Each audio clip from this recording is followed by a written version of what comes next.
Hello दोस्तों, welcome to my channel. आज की इस वीडियो में मैं आपको पढ़ाने वाली हूँ चैप्टर नंबर 1, जिसका नाम है मैनेजमेंट। अगर आप एक कॉलेज स्टूडेंट हैं और अपने एग्ज़ाम की तैयारी कर रहे हैं तो आप एक सही वीडियो पे आए हैं। मैं आपको इसमें जो सिलेबस पढ़ाने वाली हूँ वो एकदम एग्ज़ाम ओरिएंटेड है, तो एकदम अच्छे से वीडियो को देख के अच्छे से एक एक चीज़ को समझे। कोई डाउट हो तो कॉमेंट कर दीजिएगा।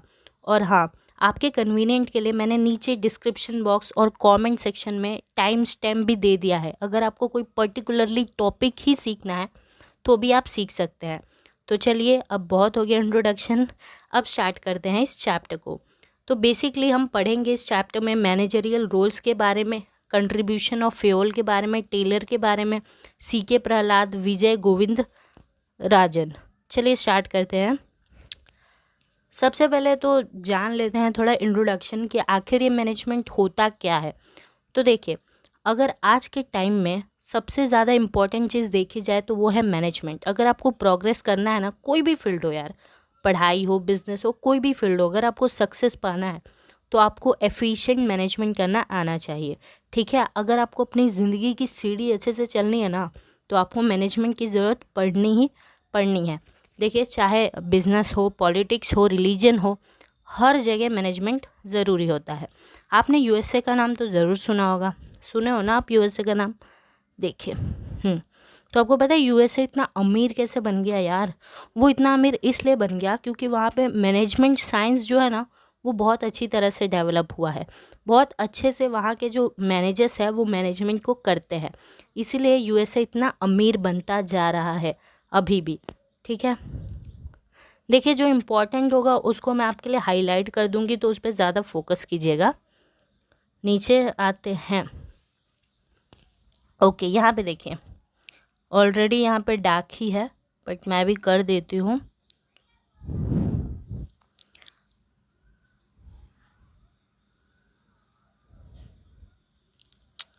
ओके, अब ये मैनेजमेंट क्या होता है वो तो हम जानेंगे समझेंगे, लेकिन सबसे पहले अपने को ये समझना पड़ेगा कि मैनेजमेंट कहाँ काम आता है।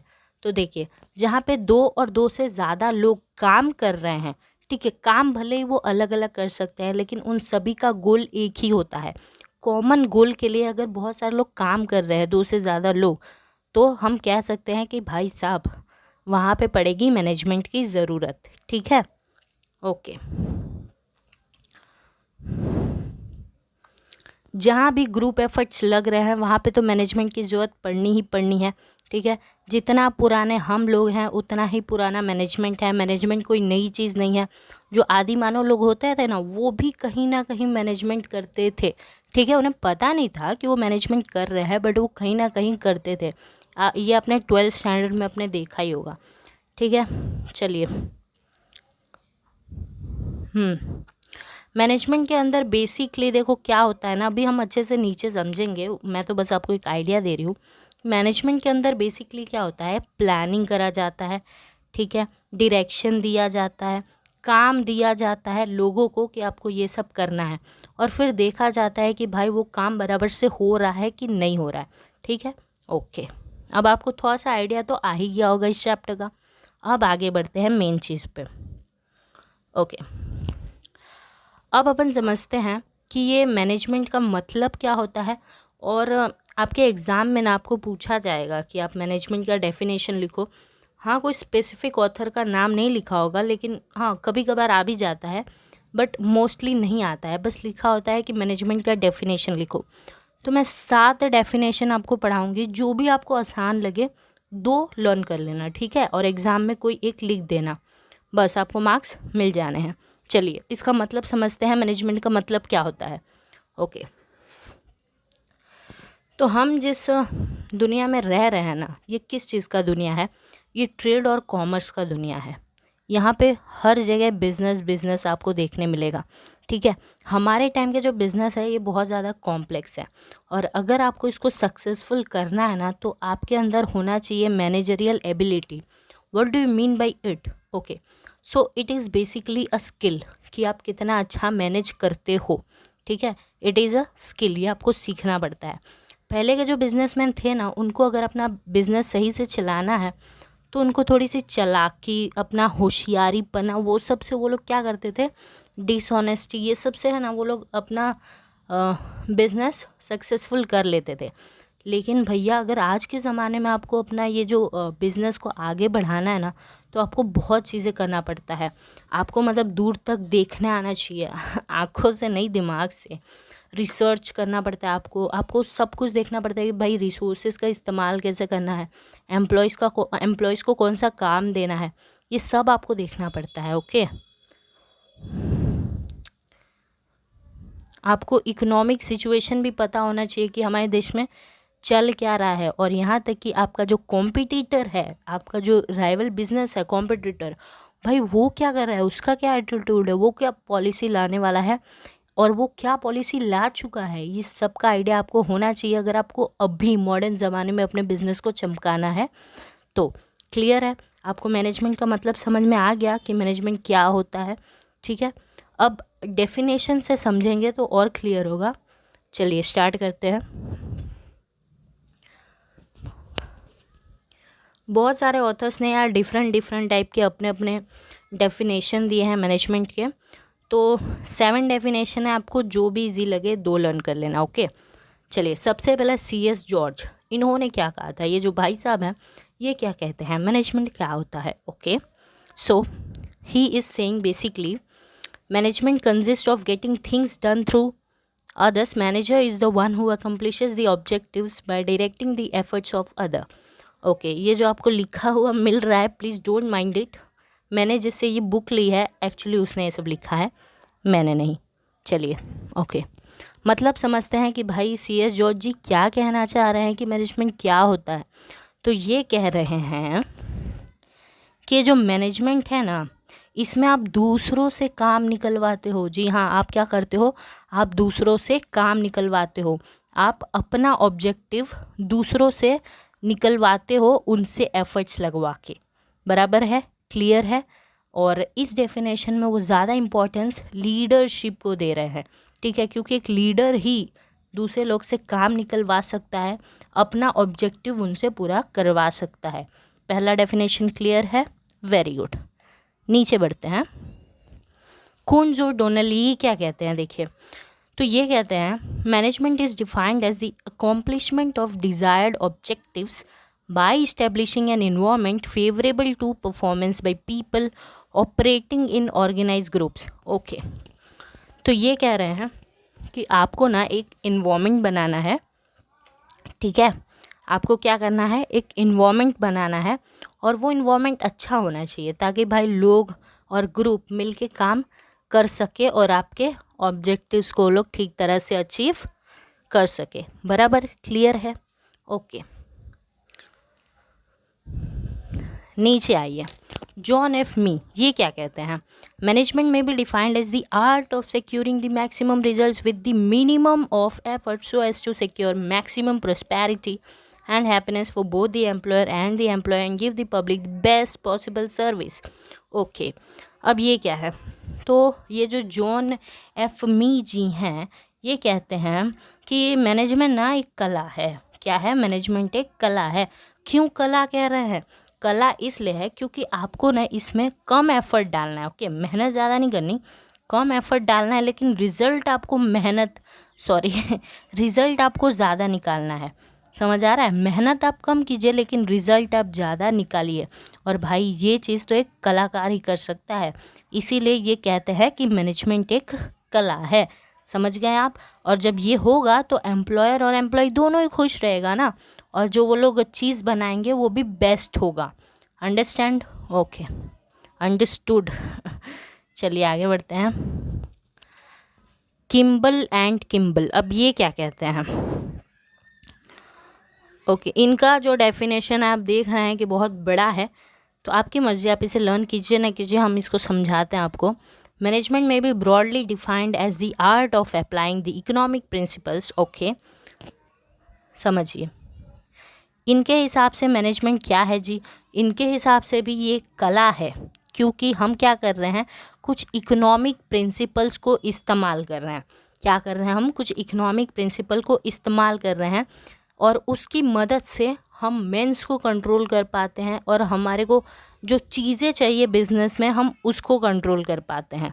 समझ में आया? यहाँ पे ना क्या होगा मैनेजमेंट के अंदर, ये बेसिकली क्या बोलते हैं कि यहाँ पे वो सारी चीज़ें करी जाएंगी जिससे एक एंटरप्राइज आगे बढ़ सके, जिससे एक बिज़नेस आगे बढ़ सके, वो सारे काम मैनेजमेंट में किए जाएंगे।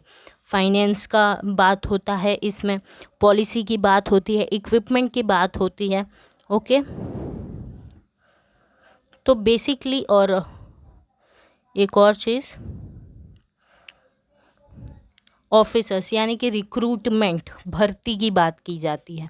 क्लियर? तो किम्बल एंड किम्बल इतना सब कुछ कहते हैं कि भाई इकोनॉमिक प्रिंसिपल को आपको इस तरह से इस्तेमाल करना है कि आप आसानी से अपने मैन और मटेरियल को क्या कर सको, कंट्रोल कर सको। और इसमें किस किस चीज़ों की बात की जाती है?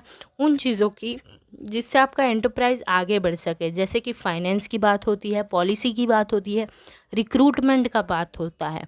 क्लियर है जी? ओके, आगे बढ़ते हैं। नेक्स्ट जो डेफिनेशन है वो एक British management expert Shri EFL breach ने दिया है।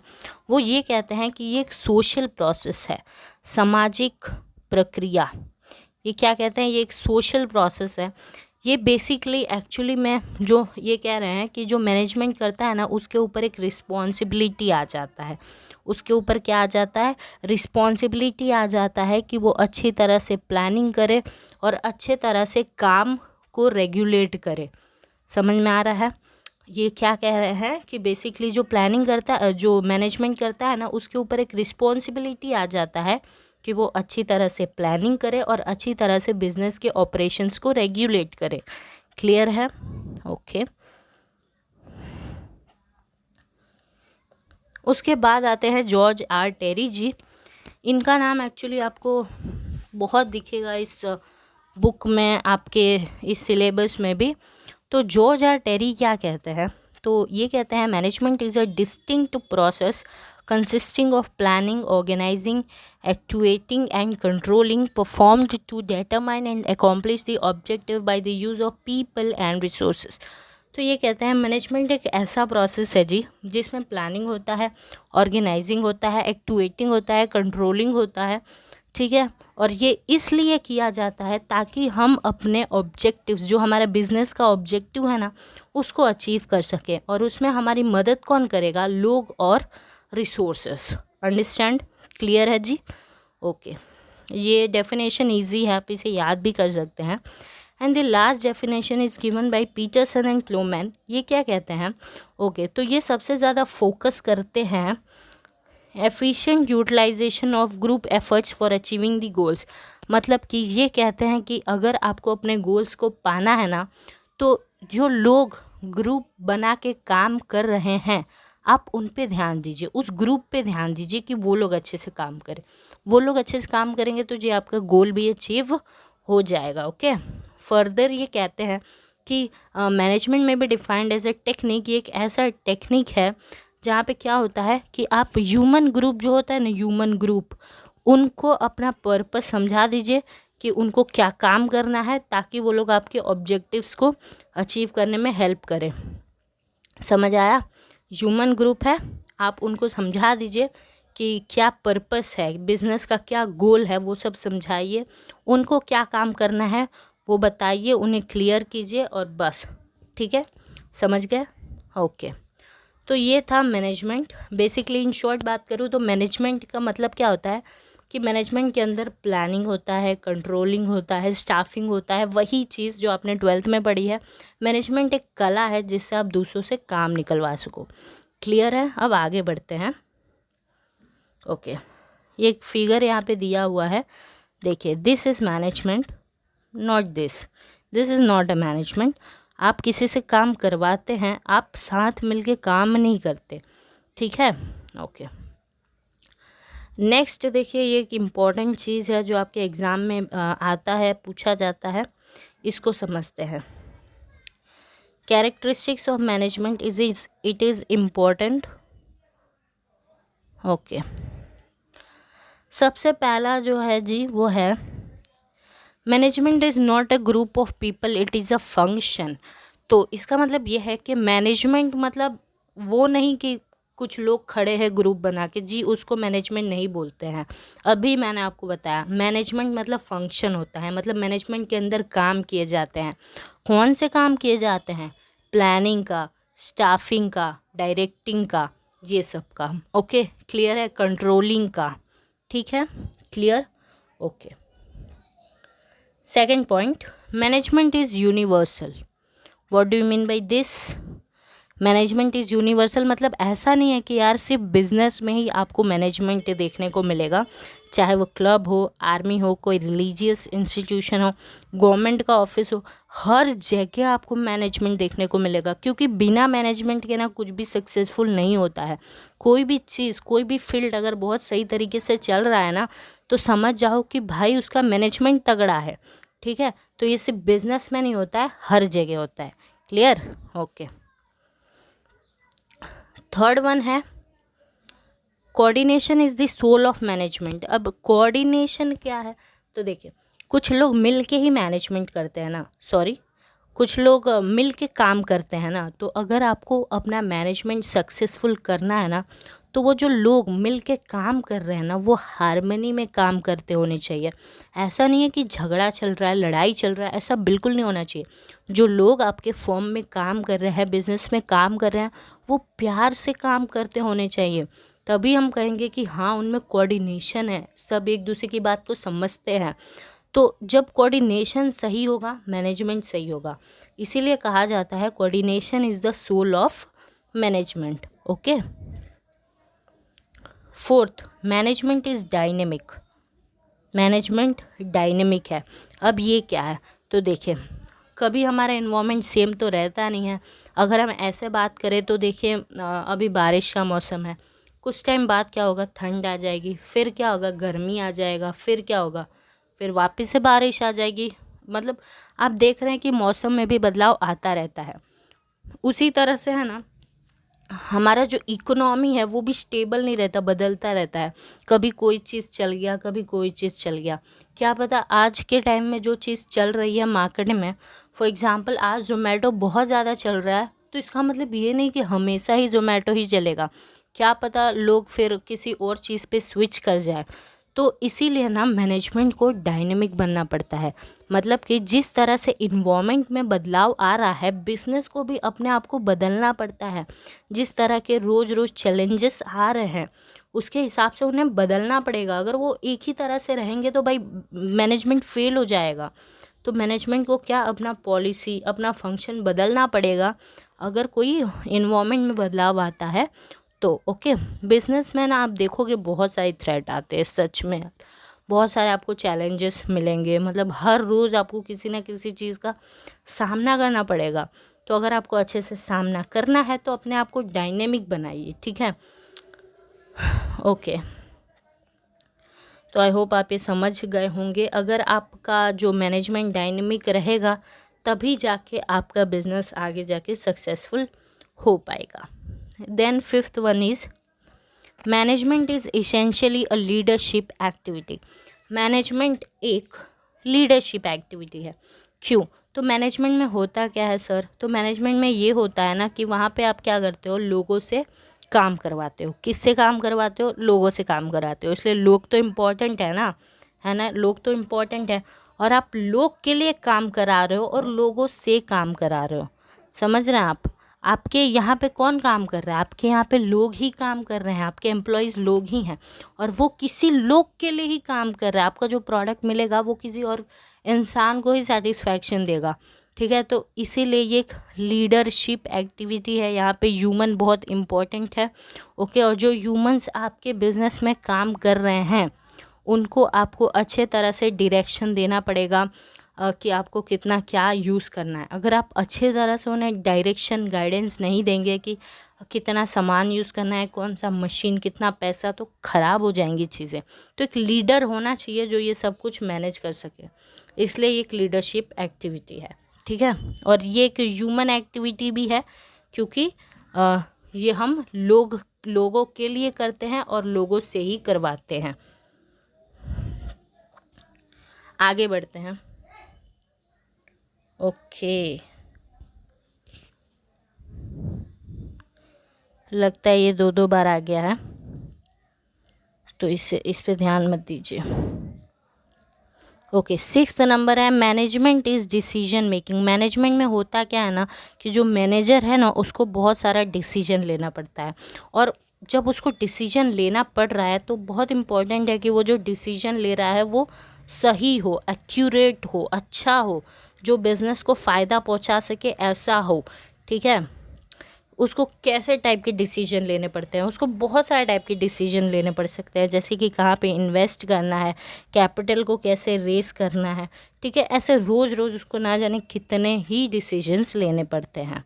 इसलिए कहा जाता है management is all about decision making. And then 7th one is management is a profession. Management एक प्रोफेशन है जी। मैनेजर्स का जन्म नहीं होता है, उनको बनाया जाता है। क्या कहा मैंने? मैनेजर्स का जन्म नहीं होता है, they are not born, they are made. उनको बनाया जाता है। जो MBA करा होता है ना उसको प्रेफर किया जाता है कि वो मैनेजर बने। लाइक अगर आपने MBA करा है, आप जाते हैं मैनेजर की पोस्ट के लिए, तो हाँ आपको रख लिया जाएगा। लेकिन अगर आपने सपोज़ MBA नहीं करा है तो क्या फिर आप मैनेजर नहीं बन सकते? अरे बन सकते हैं। फिर आपको लोग ट्रेनिंग देंगे, आपको नॉलेज प्रोवाइड किया जाएगा, तब जाके आप मैनेजर बनेंगे। तो या तो आपके पास यार डिग्री होना चाहिए, कोई भी डिग्री, कोई दिक्कत नहीं है, बट वो आपको ट्रेनिंग देंगे, आपको टेक्निक्स बताएंगे कि कैसे सेल्स करना है, मार्केटिंग, सब कुछ आपको समझाएंगे। तो इसी तरह मैनेजर को बनाया जाता है इन सब चीज़ों से, उनका ऐसे ही जन्म नहीं हुआ हो जाता है। ठीक है, okay. And last one is management is a critical element to attain organisational objective. अगर आपको अपने बिजनेस का ऑब्जेक्टिव, गोल पाना है तो वो आप मैनेजमेंट के ज़रिए ही पा सकते हो। अगर आप के बिज़नेस में अच्छा मैनेजमेंट नहीं है ना तो भूल जाइए, क्योस हो जाएगा और आप अच्छे से अपना ऑब्जेक्टिव अचीव नहीं कर पाएंगे। क्लियर है? तो ये थे कैरेक्टरिस्टिक्स ऑफ मैनेजमेंट, मतलब मैनेजमेंट में क्या क्या चीज़ें होती हैं, क्या खासियत है मैनेजमेंट की। आप कैरेक्टरिस्टिक बोलिए, फीचर बोलिए, कुछ भी बोल सकते हैं। ओके, अब देखिए, अब बढ़ते हैं हम लोग आगे। अब हम देखेंगे कि सिग्निफिकेंस ऑफ मैनेजमेंट, मैनेजमेंट क्यों इम्पोर्टेंट है वो हम देखेंगे। ओके, ओके, यहाँ से हम समझते हैं। यहाँ पे पॉइंट में लिखा हुआ है, इसके पहले मैं पानी पी लूँ।